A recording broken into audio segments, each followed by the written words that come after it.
nouvelle de Stephen King, Finn.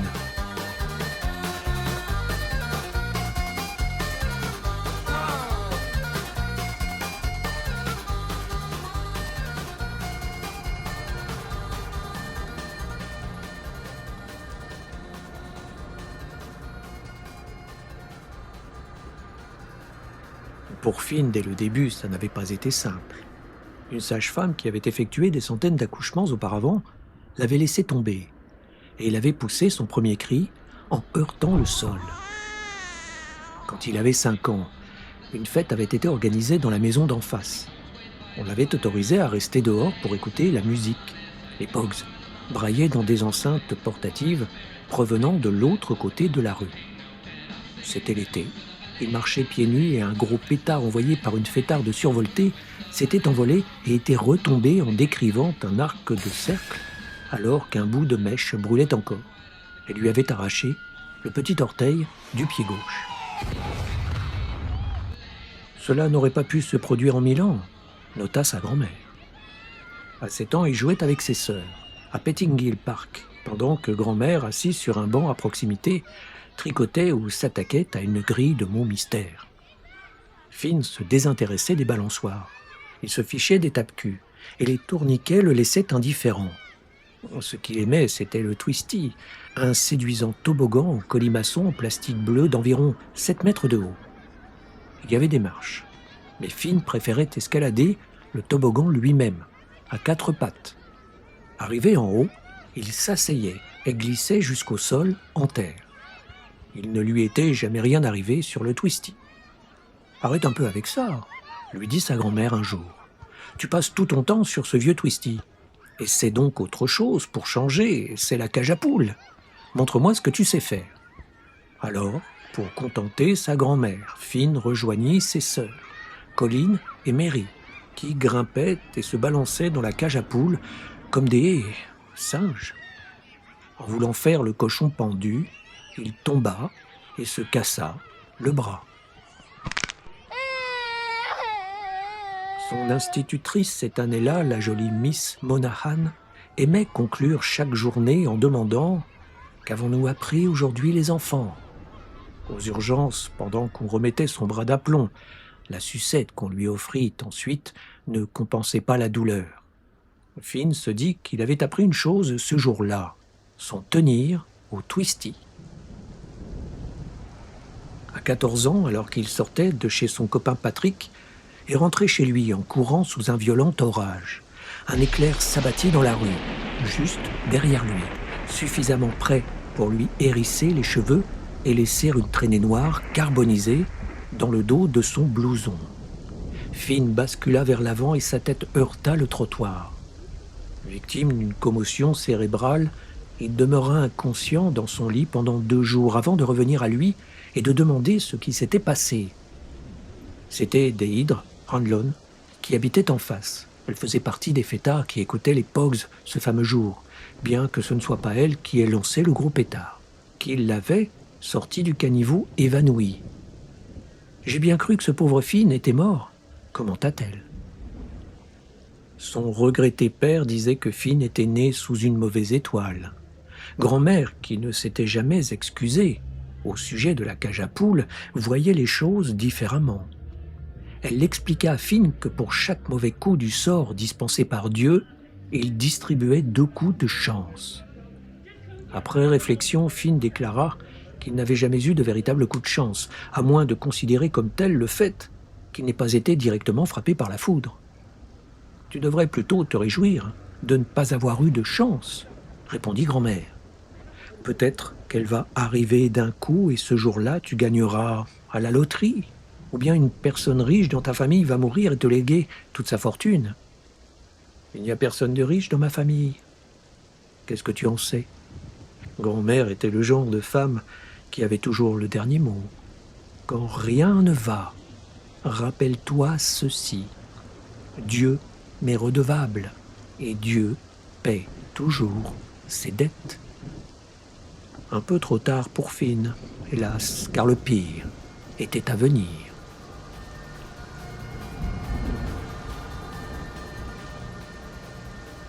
Un soir, Il avait alors 19 ans.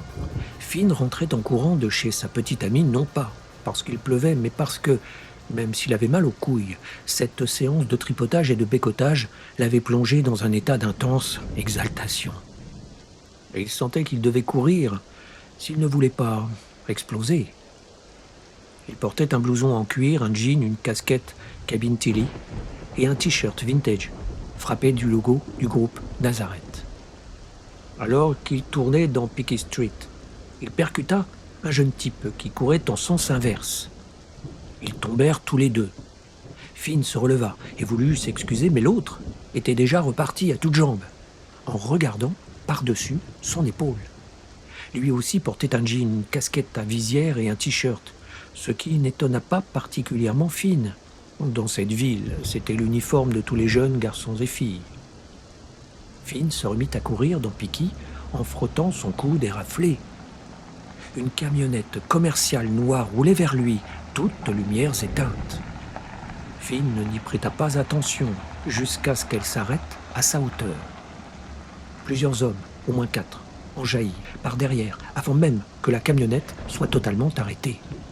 2 d'entre eux la grippèrent par le bras. Finn parvint à s'écrier « Hé !» Un 3e homme répondit « Et toi-même ?» avant de lui enfiler un sac sur la tête. Il sentit une piqûre dans le bras juste au-dessus de son coude éraflé. Il eut conscience qu'on l'emmenait sans que ses pieds touchent le sol. Puis le monde disparut.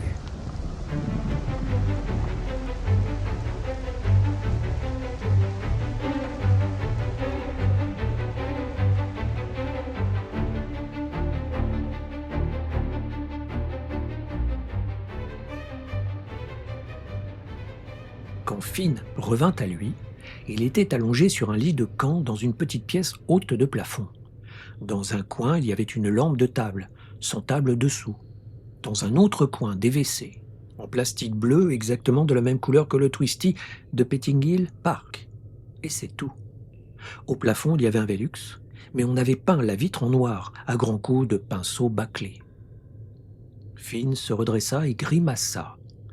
Il n'avait pas vraiment mal à la tête, mais sa nuque était affreusement raide et son bras l'élançait comme après l'injection du vaccin anti-Covid. Il constata que quelqu'un avait collé un sparadrap sur son coude éraflé. Il l'arracha et découvrit un trou minuscule entouré d'un petit cercle rouge. Il essaya d'ouvrir la porte, verrouillée, et il frappa puis tambourina. En guise de réponse, AC/DC se mit à hurler « Dirty Deeds » à 2000 décibels au moins. Finn se boucha les oreilles. Cela dura 20 ou 30 secondes. Levant les yeux, il découvrit 3 enceintes, fixées en hauteur. Il crut reconnaître des Bose. On ne se refusait rien. Dans le coin au-dessus de la lampe de table sans table, une caméra le toisait. Contrairement à la fois où il avait failli être foudroyé, Finn se souvenait de ce qui s'était passé avant qu'il tombe dans les pommes, et il devinait ce que ça voulait dire. C'était absurde, mais pas surprenant. Être kidnappé n'était qu'une illustration supplémentaire de la malchance de Finn Murray. Il retourna tambouriner à la porte, en hurlant pour que quelqu'un vienne. Comme personne n'arrivait, il recula et leva les yeux vers la caméra. « Y a quelqu'un ? Vous me surveillez, hein ? Dans ce cas, venez m'ouvrir, s'il vous plaît. Je crois que vous êtes gouré en beauté.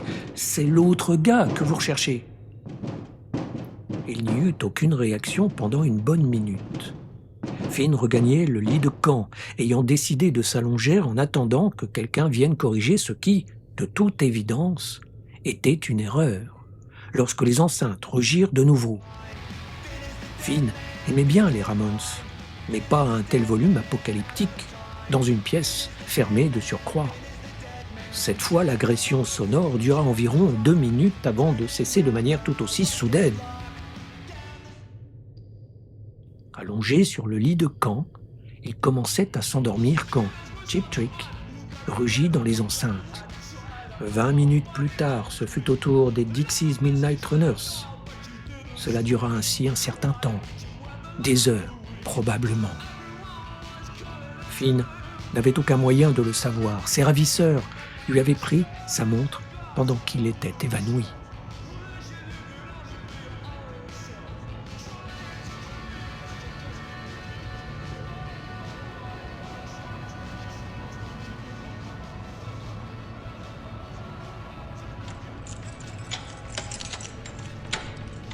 Il somnolait quand la porte s'ouvrit.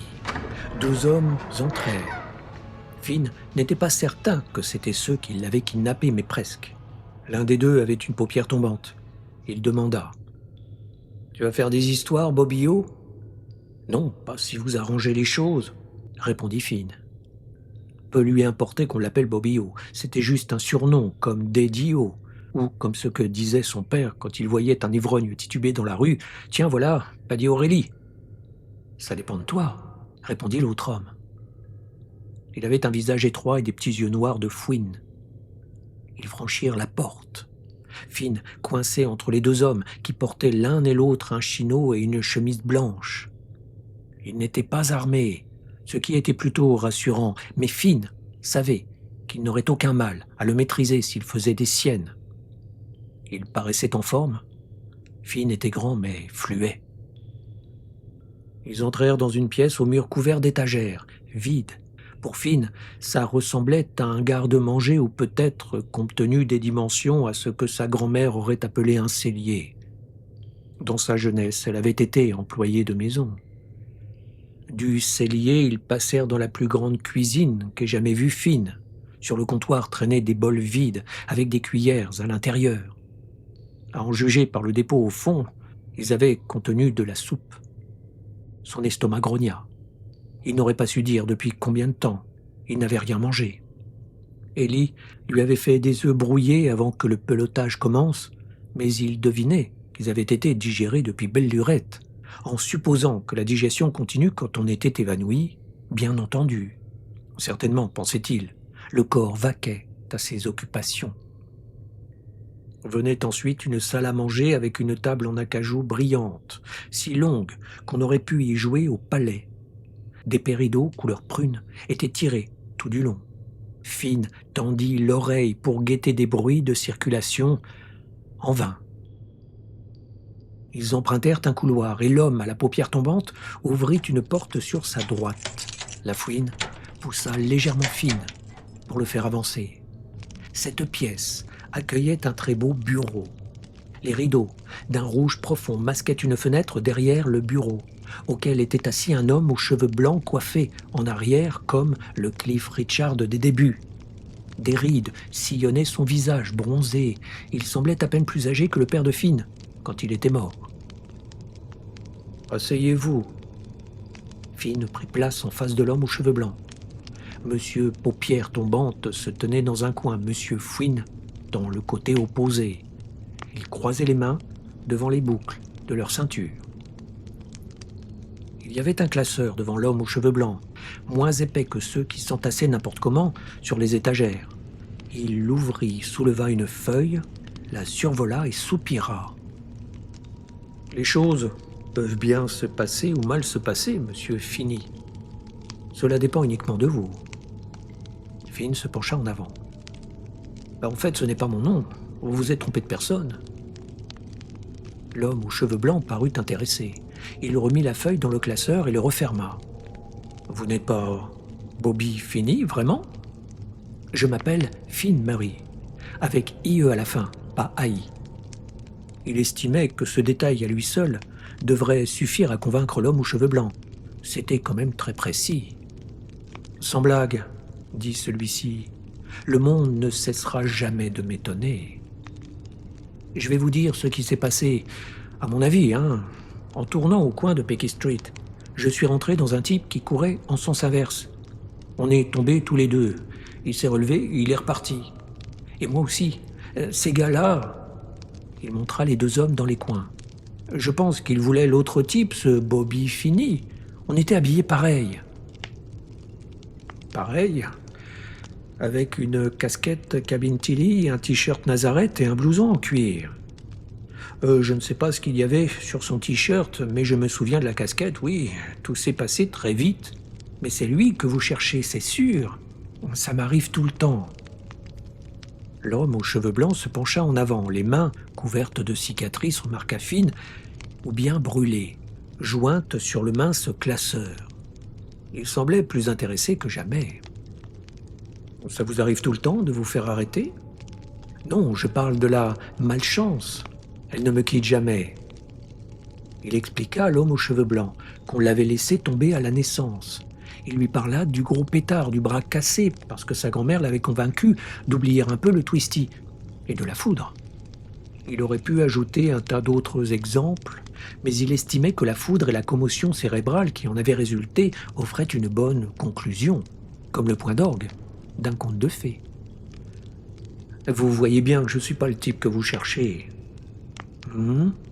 L'homme aux cheveux blancs se renversa dans son fauteuil et pressa son estomac d'une main, comme s'il souffrait. Il soupira de nouveau. Finn fut frappé d'une inspiration. « Réfléchissez, monsieur. Si j'avais couru en tournant le dos à vos gars, ça aurait voulu dire que je m'enfuyais. Mais ce n'est pas le cas, hein. Je me suis jeté dans leurs bras, si je puis dire. C'est l'autre, c'est ce Bobby Finney qui s'enfuyait. » « Vous n'êtes pas Bobby Finney. »« Non, monsieur. Vous êtes Finn Donovan. Finn Murray, avec IE à la fin. » Cet élément aurait dû être acquis à présent. Que cela ne semble pas être le cas emplissait Finn d'un mauvais pressentiment. Auriez-vous une pièce d'identité ? Car si vous aviez un portefeuille sur vous, vous voulez être fourré dans le cul. C'est le seul endroit où nous n'avons pas cherché. Finn glissa la main dans sa poche arrière avant que ça lui revienne. Je l'ai laissé chez ma copine. On était assis sur le canapé. Enfin, allongé, plus exactement, et lié au-dessus. Et comme il me rentrait dans les fesses, je l'ai sorti et je l'ai posé sur la table basse, avec nos canettes de bière. J'ai dû l'oublier. Il l'a oublié, répéta M. Fouine tout sourire. Logique, ajouta M. Paupière tombante, en souriant, lui aussi. Voyez-vous, nous avons déjà un problème à ce niveau-là, dit l'homme aux cheveux blancs. Finn eut une autre inspiration. La situation désagréable dans laquelle il se trouvait, la situation invraisemblable, même s'il était bien obligé d'y croire, semblait générer des inspirations à la pelle. J'avais une carte de ciné dans ma poche. Je l'avais sortie au cas où Ellie aurait voulu aller au Royal. Il chercha sa carte. Elle n'y était pas. L'homme aux cheveux blancs rouvrit son classeur, feuilleta les quelques documents qu'il contenait et produisit une carte de couleur orange. « C'est cette carte ? » ?»« Oui, voilà, vous voyez mon nom. » Il voulut la prendre. L'homme aux cheveux blancs recula. M. Fouine et M. Paupière tombante décroisèrent leurs mains, prêts à bondir en cas de besoin. L'homme aux cheveux blancs approcha la carte de son visage, à la manière d'un myope. Il est écrit « Finn Murray » avec un « i » à la fin. Finn sentit son cœur monter dans ses joues, comme s'il avait été pris en flagrant délit de mensonge. Il n'en était rien, mais c'était ce qu'il ressentait. Les gens se trompent toujours en écrivant les noms. Par exemple, mon père s'appelait Stephen, et tout le monde l'écrivait avec un V, ou même un F, comme Stéphane. L'homme aux cheveux blancs remit la carte Odéon dans le classeur. « Vous avez aimé la musique qu'on a diffusée dans votre chambre ? Je sais pourquoi vous faites ça. Je l'ai vu à la télé. C'est un genre de tactique pour rendre les gens nerveux. » « Ah, c'est pour ça qu'on fait ça. Pando, tu le savais ? » ?»« Difficile à dire, » répondit M. Fouine en haussant les épaules. « Il paraît que la musique calme les bêtes sauvages. Mais je ne suis pas sûr que ça réponde à votre question. »« On peut vous trouver du Nazareth, si vous voulez, » proposa l'homme aux cheveux blancs, « puisque vous êtes fan. » Et avec une fierté qui confinait au grotesque, « Nous avons Spotify. »« Je veux rentrer chez moi. » Finn n'aimait pas le tremblement qu'il entendait dans sa voix, mais il n'y pouvait rien. « Vous avez commis une erreur et je veux rentrer chez moi. Je dirais que dalle. » Il regretta aussitôt ses paroles. Les victimes d'enlèvement disent toujours ça, et ça ne marchait jamais. Il l'avait vu à la télé, là encore. « Si vous voulez rentrer chez vous, ça peut s'arranger, très facilement. Mais avant cela, vous devez répondre à une question. Qu'avez-vous fait de la mallette, Bobby? Celle qui contient les documents. Car vous ne l'aviez pas avec vous quand on vous a emmené ici, c'est certain. » Finn sentit des larmes lui picoter le coin des yeux. « Cher monsieur, Appelez-moi monsieur Lunlum, si vous voulez. Avant, je me faisais appeler monsieur Dayton, mais je m'en suis lassé. Monsieur Lunlum, je ne suis pas Bobby Finney, et je n'ai jamais eu aucune mallette, je n'en ai jamais eu. Je ne suis pas celui que vous cherchez. Pendant que vous me gardez ici, le gars que vous cherchez pour de bon est en train de foutre le camp. Donc, vous vous appelez Bobby Murray avec IE. Oui, enfin non, je m'appelle Finn Murray, Finn. Donc, l'homme aux cheveux blancs, monsieur Lunlum, adressa un signe de tête au type à la paupière tombante. Aide ce jeune homme à se souvenir de son nom. Doc s'avança. Pando, alias Monsieur Fouine, agrippa Finn par les épaules. Doc retira une grosse bague, la glissa dans la poche de son chino et gifla Finn de bon cœur. Idem dans l'autre sens. De la salive jaillit du coin de la bouche de Finn. Ça faisait un mal de chien, mais ce qu'il ressentait à cet instant, c'était surtout de la stupéfaction et de la honte. Il n'y avait pas de quoi avoir honte, mais il avait honte, quand même. « Eh bien, dit M. Lunlum, en se renversant dans son siège, les mains jointes sur le ventre, « comment vous vous appelez ?»« Finn meurt !»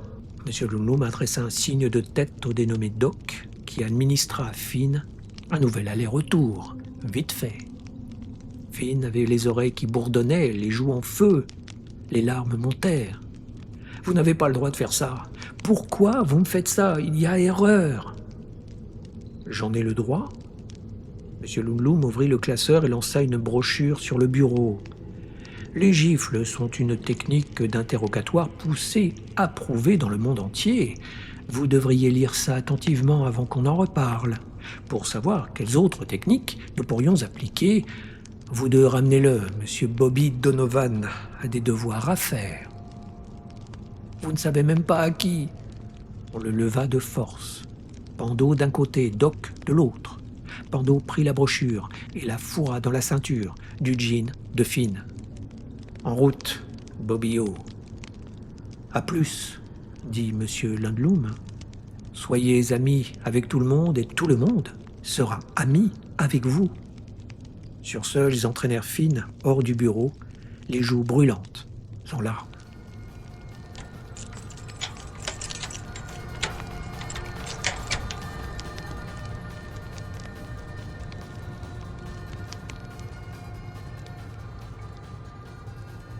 De retour dans sa chambre, sa cellule, Finn sortit la brochure de son jean. Il n'y avait pas de reliure, pas même une agrafe, juste quelques feuilles de papier pliées ensemble. Sur le dessus, en caractères mal imprimés, légèrement de travers on pouvait lire « Techniques approuvées dans le monde entier pour les interrogatoires poussés ». « Vous vous foutez de moi ?» demanda Finn. Il parlait tout bas parce que les micros, car il y avait certainement des micros en plus des caméras qui le toisaient, ne l'entendent pas. Il pensa tout d'abord que cette brochure était une blague, mais les gifles, elles, n'étaient pas une blague. Son visage le brûlait encore. Première page, gifle, ok. Deuxième page, technique de privation de sommeil, musique forte, effets sonores, etc. Ok. Troisième page, menaces, famille, plan cul, etc. Ok. Quatrième page, lavement. Ok. Cinquième page, posture de stress. Ok. Sixième page, simulation de noyade. Ok. Septième page, coup de poing, coup sur les pieds, brûlure avec cigarette ou briquet, viol et violence sexuelle. Ok. Huitième page, sauf mention particulière. Ok. Les autres pages étaient blanches. Putain, ils savent même pas écrire, murmura Finn. Mais s'il ne s'agissait pas d'une erreur, ni d'une plaisanterie macabre, cela pouvait signifier qu'il était entre les mains d'une bande de psychopathes. Une hypothèse plus terrifiante qu'une histoire d'erreur d'identité, ça, au moins, ça pouvait s'arranger. Un des aphorismes de sa grand-mère, elle en avait plein, lui vint à l'esprit. La plupart des gens se montrent raisonnables si on leur parle calmement et si on leur laisse une chance. À défaut d'une meilleure idée, il laissa tomber la brochure par terre, se leva et fit face à la caméra. Il parla calmement. « Je m'appelle Finn Murray. J'habite au 19 Rowan Tree Road avec ma grand-mère et mes deux sœurs Colin et Mary.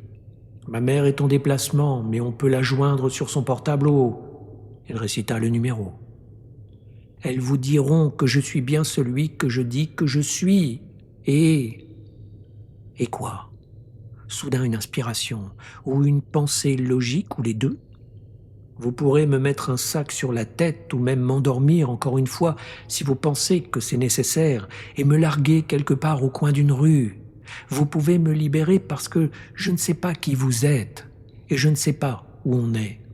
Je n'ai pas de mallette et je n'ai pas de documents. Alors, soyez raisonnable, s'il vous plaît. » Combien de fois avait-il répété « s'il vous plaît » ?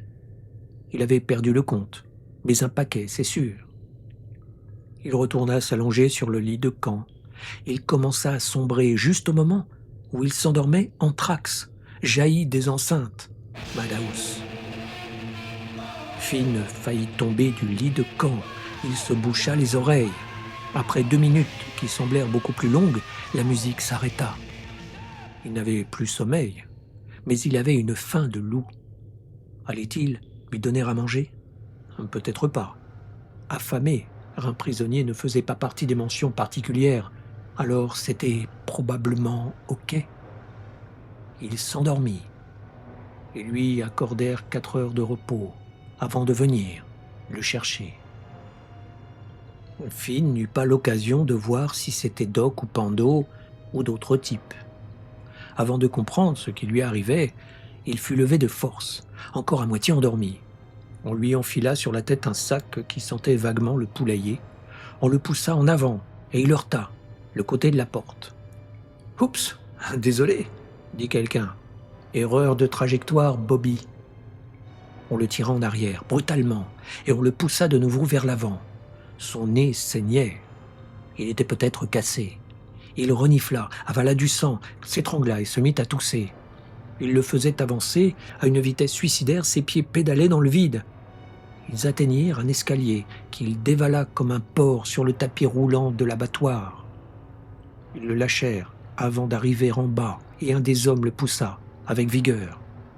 Finn hurla à l'intérieur du sac, imaginant une chute de 30, 70, 100 mètres et un atterrissage mortel, le corps fracassé.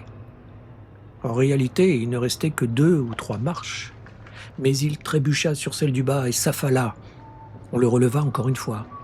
À chaque respiration, le sac entrait dans sa bouche. Il avait le goût de son sang frais et encore chaud, accompagné d'un soupçon de fiente de poulet. « Arrêtez !» hurla-t-il. « Arrêtez, je peux plus respirer !»« Arrête ton char, Bobby !» dit un des hommes. « L'étouffement, c'est plus tard. » Ses genoux heurtèrent un obstacle dur. Il reçut une taloche sur la nuque et bascula vers l'avant, sur ce qui ressemblait à un banc. « Faut retourner l'omelette pour pas qu'elle brûle », plaisanta quelqu'un d'un ton enjoué, et on le mit sur le ventre.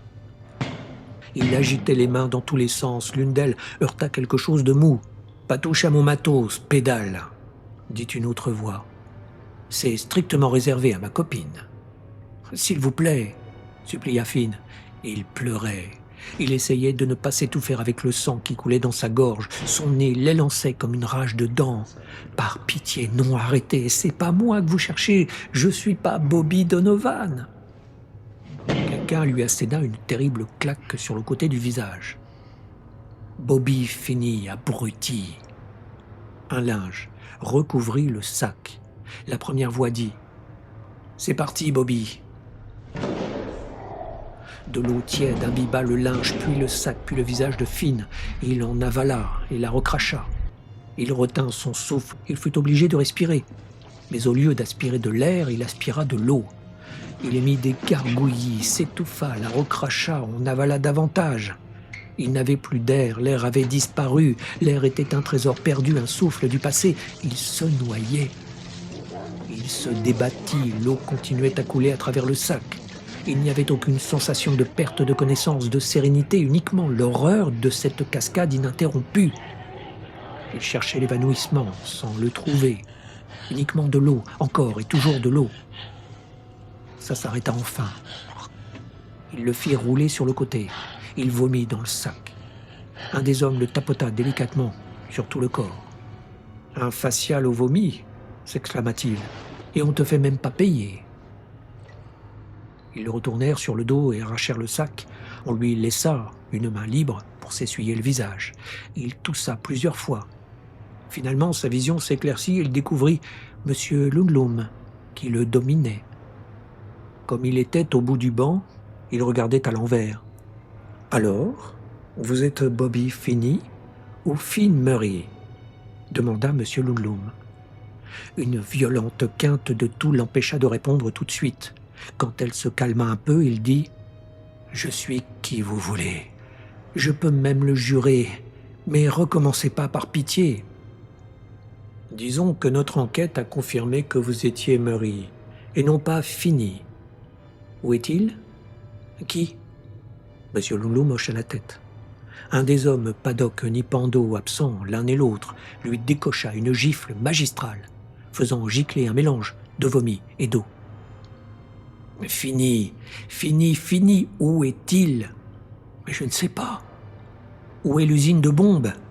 Dernière chance, mon gars, avant qu'on vous offre un nouveau baptême. » Finn toussa, s'étrangla, tourna la tête sur le côté, eut un haut-le-cœur et cracha.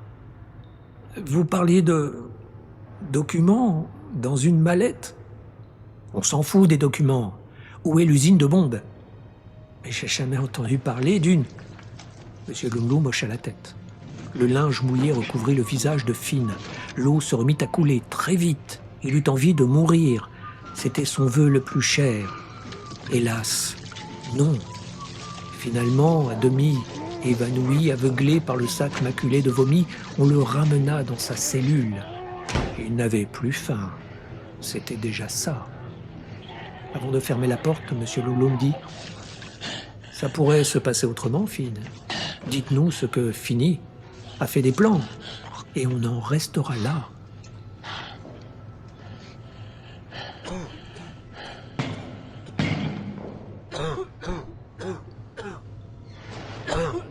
Il n'y eut pas de nouvelle déflagration musicale. Toutefois, Finn eut du mal à trouver le sommeil. Chaque fois qu'il sombrait, une quinte de toux le réveillait en sursaut. La dernière fut si furieuse qu'il crut qu'il allait s'évanouir, ce qui aurait été une bonne chose, un moyen d'échapper à ce cauchemar. Le Velux peint en noir laissait passer quelques traits de lumière tamisés entre les coups de pinceau bâclés. Dehors, dans un monde qui n'était plus le sien, il faisait jour. Il était peut-être tôt ou tard, quoi qu'il en soit, il y avait là tout près des gens qui vaquaient à leurs occupations sans savoir que dans une cellule, un jeune gars, qui n'avait jamais eu de chance, essayait d'expulser l'eau contenue dans ses poumons. Pour chaque mauvais coup du sort dispensé par Dieu, disait sa grand-mère, il distribue 2 coups de chance. J'y crois pas, dit Finn d'une voix enrouée, et il s'endormit, enfin. Il rêva de Petting Hill Park. Colin était sur le tourniquet, Mary faisait le cochon pendu dans la cage à poules en se curant le nez, une manie dont elle n'arrivait pas à se débarrasser. Grand-mère disait que même sur son lit de mort, elle se curerait le nez. La vieille dame était assise sur un banc à proximité, son tricot sur les genoux, concentrée sur la grille de mots croisés mystère. Finn escaladait à 4 pattes la structure en colimaçon du Twisty, puis s'asseyait en haut et se laissait glisser encore et encore. Aucun interlude musical ne vint interrompre ce rêve agréable qui repartit finalement sur la pointe des pieds, comme la plupart des rêves. Il fut réveillé par Doc et un autre homme, beaucoup plus âgé que les autres. Impossible de déterminer combien de temps s'était écoulé.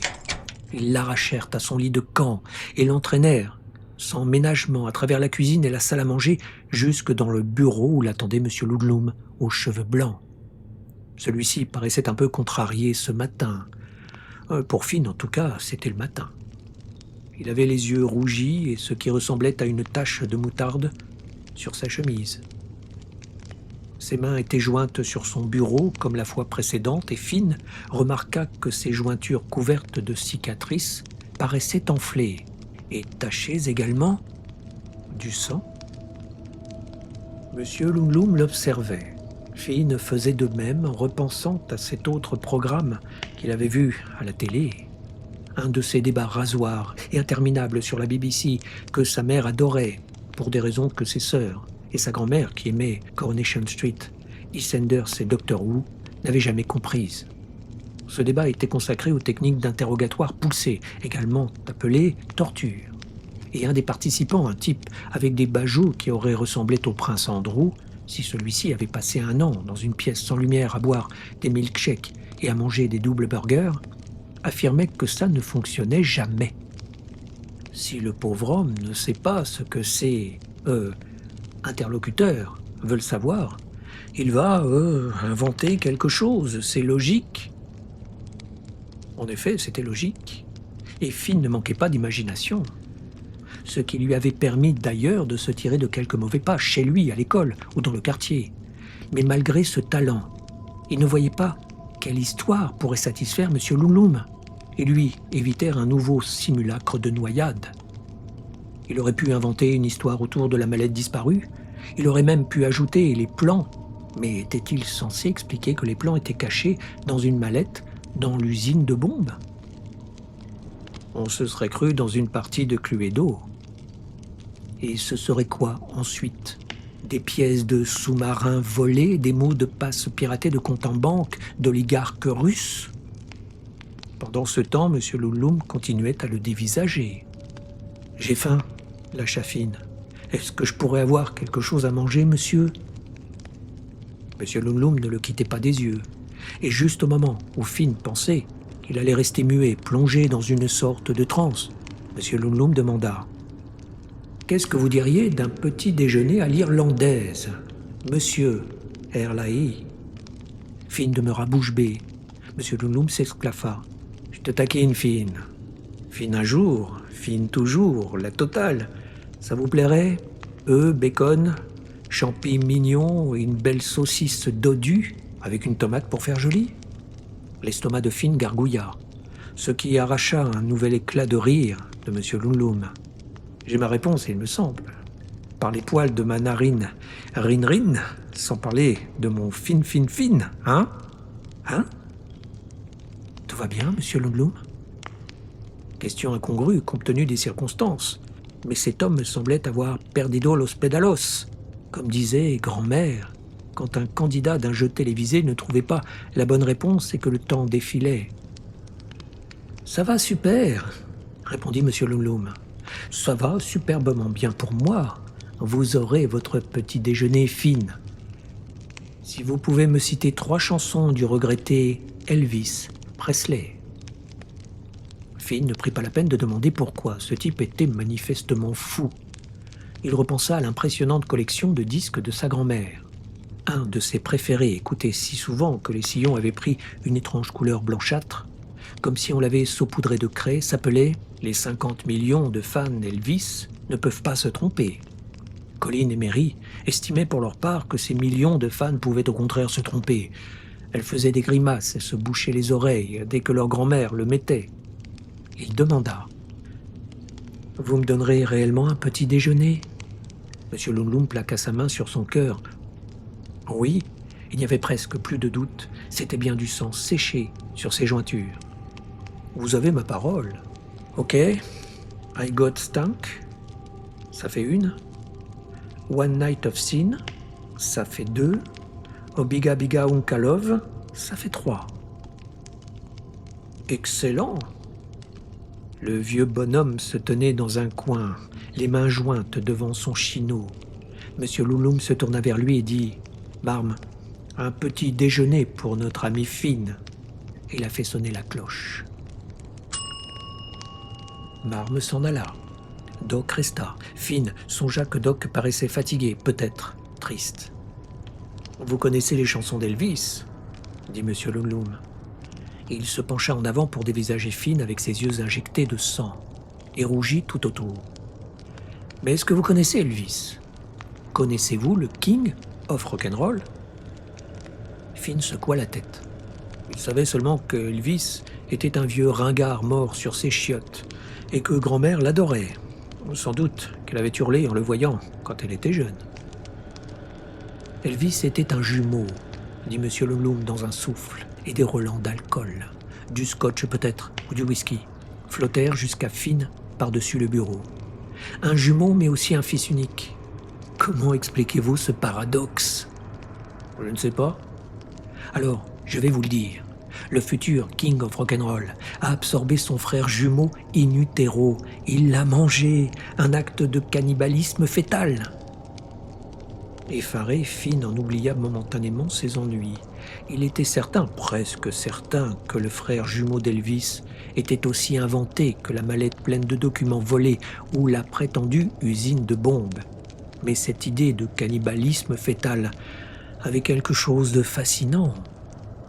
Ça peut arriver, ça? Oui, et c'est arrivé, confirma M. Lundlum. Ma chère vieille mère, une femme guindée et convenable au demeurant, racontait une plaisanterie vulgaire au sujet de M. Presley. Elle l'appelait Elvis, le pelvis, et disait que son frère jumeau aurait été Enos, le pénis. Vous saisissez, Finn? Celui-ci hocha la tête en pensant « Je suis retenu prisonnier et torturé par un homme qui pense que je sais où se trouve une usine de bombes et qu'Elvis a avalé son frère jumeau dans le ventre de sa mère. » J'ai toujours trouvé qu'Elvis faisait un peu homo, ajouta M. Lundlum d'un air pensif. Il y a certaines chansons, Teddy Bear par exemple, Wooden Heart, où il susurre d'une voix de fausset. On peut presque l'imaginer se pavanant dans le studio en gazouillant, les bras écartés, agitant délicatement les doigts, avec des chaussures en cuir, vernis peut-être. Je n'ai jamais cru à cette histoire de Nick Adams. C'était n'importe quoi, mais les tenues à strass qu'il portait vers la fin, et les écharpes, des rumeurs évoquaient un corset. Oui, il y avait un truc, quelque chose qu'on pouvait qualifier de latent, et... Il se tut, soupira, et se couvrit brièvement le visage des deux mains. Quand il les retira, il dit « Deux de mes hommes m'ont quitté, Finn. Ils ont fichu le camp, ils ont décampé, ils se sont tirés. J'ai essayé de les convaincre de rester, mais ils sentent que nos ennemis se rapprochent. Les putains de bougnoules, si je peux dire. » Il ferma brièvement un œil injecté de sang. « Par conséquent, le temps presse. Je vais vous renvoyer dans vos appartements pour prendre votre petit déjeuner, mais réfléchissez bien. Je suis certain que vous ne souhaitez plus subir de nouveaux désagréments. Nous voulons seulement savoir où vous avez mis la traduction et connaître la clé du code, évidemment.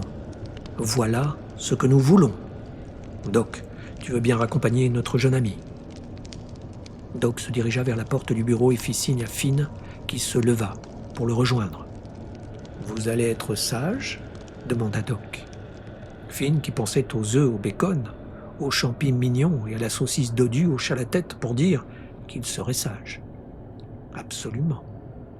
Il suivit Doc dans la cuisine, où le vieil homme, Marme, déposait à l'aide d'une pince 2 saucisses qui semblaient parfaitement grillées dans une assiette contenant 2 œufs sur le plat, bien cuits comme il les aimait, 4 tranches de bacon, des champignons qui grésillaient encore dans le beurre et une tranche de tomate. Finn bifurqua vers l'assiette telle l'aiguille d'une boussole attirée par le nord magnétique. Doc le ramena vers lui. « Patience, dit-il. On ne se jette pas sur la nourriture, mon garçon. » Il s'adressa à Marme. « Je prends la relève. Il va avoir besoin de toi. » Marme hocha la tête, fit un clin d'œil à Finn et se dirigea vers le bureau de M. Lundlum. Doc prit l'assiette chargée d'une bonne dose de cholestérol, mais dès que Marme eut disparu, il la reposa et entraîna Finn vers la droite, à l'écart du cellier de la pièce située derrière. « Hé !» protesta Finn. « Mon petit-déj !» La main de Doc se referma sur son coude, au point de lui faire mal. Il l'obligea à le suivre jusqu'à une porte coincée entre l'évier et le réfrigérateur. Ils débouchèrent dans une ruelle. Finn avala une bouffée d'air frais au relent d'essence. La camionnette commerciale noire était là, moteur allumé. Monsieur Fouine était au volant. En les voyant, il se faufila entre les sièges pour passer derrière. Les portes arrière s'ouvrirent en grand. « Maniez-vous » dit Pando. « T'inquiète, il est au GOG » répondit Doc. « Ouais, il n'y reste pas longtemps en ce moment, il n'est pas totalement idiot. Allez, monte, fiston !» Il avait les jambes ankylosées et il s'affala à moitié à l'intérieur, à moitié à l'extérieur. Pando l'attrapa et le hissa à bord. Dans sa poche arrière, il sortit une cagoule noire. « Enfile ça sur ta tête, sans discuter, on n'a pas le temps. » Finn fit glisser le sac sur sa tête. Ses mains tremblaient. Un des hommes, Doc supposa-t-il, lui décocha un coup d'épaule et il tomba sur le cul. Sa tête heurta la paroi de la camionnette si violemment qu'il vit des étoiles à l'intérieur du sac. Les portes claquèrent. « Démarre !» grogna Doc. « Et fais gaffe à ce qu'on n'ait pas un accident !» Finn entendit Pando regagner le siège du conducteur et le ressort grincer quand il s'assit. La camionnette s'ébranla. Elle s'arrêta au bout de la ruelle avant de tourner brutalement à droite. Doc se laissa tomber à côté de Finn dans un soupir. « Il me prend pour un criminel. Comment est-ce que vous vous définiriez ?» songea Finn. « Vous m'emmenez quelque part pour me tuer ?» Cette idée ne lui paraissait pas si déplaisante en fait, comparée à la perspective de se retrouver avec une serviette trempée collée sur le visage, en train de suffoquer. Doc émit un bref grognement qui était peut-être un rire. « Si j'avais voulu te tuer, je t'aurais laissé bouffer ton petit-déj. Les champignons étaient toxiques. »« Qu'est-ce que... toxique ? Tu sais pas ce que ça veut dire, abruti ? Où est-ce que... oh, la ferme !» Ils tournèrent à gauche, puis à droite, puis un peu à droite et un peu à gauche, autour de 2 ronds-points, au moins. Il y eut un long arrêt, ensuite au feu rouge, supposa Finn, et Pando klaxonna, lorsque les véhicules de devant ne redémarrèrent pas assez vite à son goût. « Arrête ça, andouille !» lança Doc. Ils repartirent, encore des virages à gauche et à droite, puis la camionnette accéléra, ce qui voulait dire qu'ils se trouvaient sur une voie plus rapide. Toutefois, Finn n'entendait pas assez de bruit pour penser qu'il roulait sur une autoroute. Le temps passa. Soudain, le cliquetis d'un briquet et une odeur de fumée de cigarette.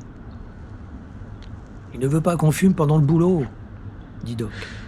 Finn ne dit rien. Il songeait aux champignons toxiques, à supposer que ce soit vrai. Un peu plus tard, 15 minutes, peut-être 20, Doc s'offrit une autre cigarette et dit « Il croit qu'il en a perdu seulement 2, mais le reste a foutu le camp cette nuit. Il n'y avait plus que Pando et moi, avec Marm, évidemment. Marm le quittera jamais. » À l'avant, Pando ajouta « Marm est aussi cinglé que lui. On a risqué notre vie pour te sauver, Finn, dit Doc. J'attends pas de remerciements, mais c'est la vérité. » Finn le remercia quand même.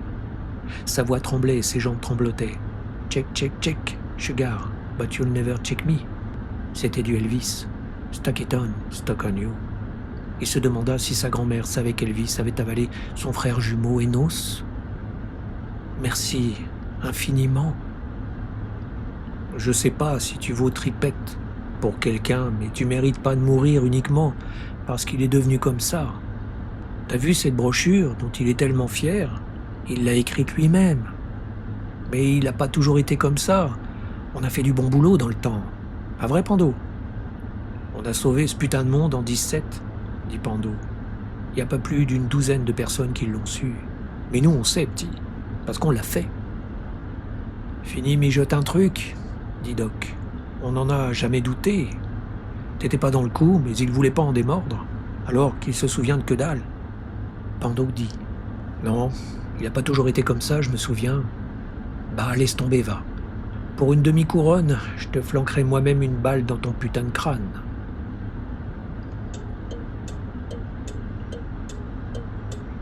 Deux heures plus tard, au minimum, ils atteignirent une autre ville plus grande à en juger par le bruit des voitures, des camions et des voix que Finn entendait au feu rouge. Des voix et des rires, un son qui lui était étranger. Enfin, la camionnette s'arrêta et Doc arracha le sac qui couvrait la tête de Finn. « Te voilà arrivé, fiston. Et ça, c'est pour ce que tu as subi. » Il fourra quelque chose dans la poche de jean de Finn. Et soudain, en donnant l'impression de ne pas savoir comment s'y prendre, il l'embrassa sur le front. « Pense à moi dans tes prières, j'en aurais foutrement besoin. » Il ouvrit les portes arrière. Finn descendit d'un pas mal assuré. La camionnette repartit avant même que Doc ait fini de refermer les portes. Finn regarda autour de lui, tel un homme qui s'éveille d'un rêve, d'un réalisme saisissant. Un cycliste donna des coups de sonnette et lui cria « Regarde à gauche !» Finn monta sur le trottoir pour éviter d'être percuté par un vieux type avec une moustache blanche et un nez semblable à la proue d'un destroyer. Sur sa gauche se trouvait le kiosque à journaux de Randolph Street, où il achetait les magazines des mots mystères de sa grand-mère et parfois, quand il était d'humeur généreuse, un hockey ou un hit pour ses sœurs. À côté, il y avait la friterie Your Best, où Finn avait dépensé une petite fortune au cours de ces 10 dernières années. Il était à environ 500 mètres de chez lui. Il parcourut le chemin lentement, jetant des coups d'œil autour de lui, croisant les regards des autres passants qui détournaient la tête, convaincus sans doute d'avoir affaire à un de ces cinglés qui errent dans les rues, regardant le ciel à chaque fenêtre. « Je suis vivant », pensait-il, « vivant, vivant, vivant !» Il regarda également plusieurs fois par-dessus son épaule pour s'assurer qu'il ne voyait pas la camionnette noire. Il s'arrêta au coin de Pickett Street et prit soin de vérifier que Bobby Finney ne fonçait pas droit sur lui en emportant les documents secrets ou les plans pour essayer d'atteindre l'usine de bombes. Il n'y avait personne. Il glissa la main dans sa poche et en sortit une petite liasse de billets, des euros verts, une quarantaine au moins. Il les remit dans sa poche. Pour chaque mauvais coup du sort, dispensé par Dieu, il distribue 2 coups de chance, disait grand-mère. Eh bien, il avait au moins 4000 €. Voilà pour le premier coup de chance. Et il était vivant, deuxième coup de chance. Sa maison n'était plus qu'à 2 rues. Sa grand-mère devait s'inquiéter pour lui, et si ça se trouve, sa mère était rentrée plus tôt de son voyage d'affaires super important, mais elle devrait attendre encore un peu. Il bifurqua dans Pickett Street, jusqu'à Emery, et de là, il continua jusqu'à Jane Street, au milieu de laquelle se trouvait Pettingill Park. On devait être au début d'après-midi, un jour d'école, car le terrain de jeu était désert, à l'exception de 2 bambins qui tournaient très lentement sur le tourniquet, poussés par leur mère ou leur nounou. Finn s'assit sur un banc. En regardant le Twisty, un terrible souvenir lui revint. La dernière année de lycée, M. Egerton leur avait fait lire une nouvelle d'Ambrose Bierce. Quand ils l'eurent tous lu, M. Egerton leur avait montré un court-métrage inspiré de cette nouvelle qui racontait la pendaison d'un propriétaire d'esclaves durant la guerre de sécession. L'homme est poussé dans le vide, du haut d'un pont, mais la corde se brise et il peut s'échapper à la nage. Seulement, il y a un retournement à la fin. En vérité, cette évasion fortuite n'a eu lieu que dans son esprit, une sorte de mini-rêve avant qu'on le pousse pour de bon dans le vide et qu'il meure pendu. La même chose pourrait m'arriver, songea Finn. Ils sont allés trop loin avec le waterboarding et je suis en train de me noyer, seulement au lieu de voir défiler toute ma vie devant mes yeux comme ça se passe normalement, j'imagine que Doc m'a fait sortir, que Pando nous a emmenés et que je me retrouve ici dans ce parc que j'adorais quand j'étais môme. Car franchement, cette évasion est-elle vraisemblable, réaliste? On pourrait y croire dans un livre, mais dans la vraie vie. Était-ce la vraie vie alors? Hein? Finn pinça sa joue encore endolorie à cause des claques administrées par Doc avant l'improbable revirement de celui-ci. Et il la tordit violemment. Ça faisait mal. Et l'espace d'un instant, Pettingill Park parut vaciller comme un mirage. Un effet dû aux larmes de douleur. Ou pas, le revirement de Doc n'était pas la seule chose bizarre d'ailleurs. Monsieur Lunlum, anciennement, Monsieur Dayton, la brochure mal imprimée et truffée de fautes d'orthographe, ne l'oublions pas, cette histoire de frères jumeaux d'Elvis, Tout cela n'était-ce pas la manière dont sont faits les rêves? Et si Bobby Finney ne l'avait pas seulement envoyé valdinguer sur le cul, mais aussi sur la caboche? Et si Finn s'était cogné la dite caboche à l'endroit exact où elle s'était fissurée en ce jour mémorable, même s'il ne s'en souvenait pas, où la foudre l'avait frôlé? Ne serait-ce pas typique de la malchance de Finn Murray? Et s'il était allongé dans un lit d'hôpital, dans un coma profond, pendant que son cerveau endommagé créait une réalité alternative complètement dingue? Finn se leva et marcha lentement jusqu'au Twisty. Il ne l'avait pas escaladé depuis des années, depuis qu'il était haut comme 3 pommes, aurait dit grand-mère. Il l'escalada de nouveau, en se hissant sur les côtés. C'était un peu étroit, mais il y parvint. La mère ou la nounou avait cessé de faire tourner les 2 bambins sur le tourniquet. Elle plaça ses mains en visière et s'exclama : « Mais qu'est-ce que vous fabriquez, nom d'un chien ? Vous allez le casser, espèce de gros balourd !» Finn ne répondit pas, et le toboggan tint bon. Parvenu au sommet, il pivota et s'assit, les jambes tendues devant lui, dans le premier coude. Il pensa : soit je serai toujours là en arrivant en bas, soit je n'y serai plus. C'est aussi simple que ça. Il se tourna vers la femme et lui dit : « Elvis a quitté les lieux » avant de s'élancer.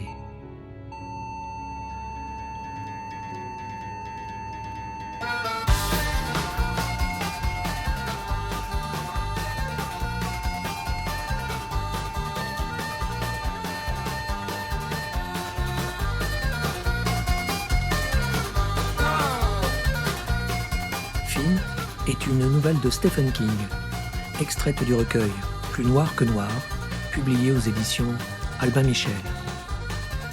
Narration, réalisation sonore et musique, Eric Hansen.